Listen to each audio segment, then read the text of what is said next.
มื้อนี้ก็ได้อาหารบ้านๆมาเฮ็ดอีกแล้วก็คือไข่พำมื้อนี้สิมาเฮ็ดแกงไข่พำใส่ปลาหนังเลย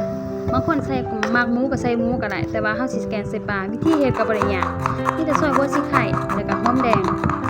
ซอยแล้วก็เอาไปตำรวมกันใส่พริกน้ำเด้อตอนต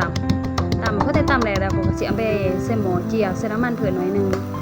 เจียวพอแต่มันหอมนี่ก็สิเอาปลาลงใส่เลยปลานี่ถ้าเอาแต่สีเด้อ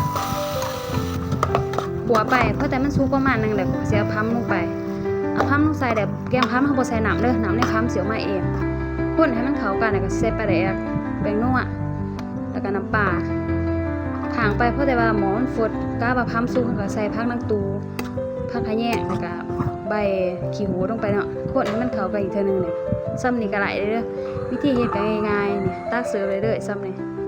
เป็นอาหารบ้านๆเฮ็ดง่ายๆแล้วก็แซ่บพร้อมเด้อซ้ำนี่ก็พร้อมเสิร์ฟคลิปหน้าเจอกันใหม่บ๊ายบาย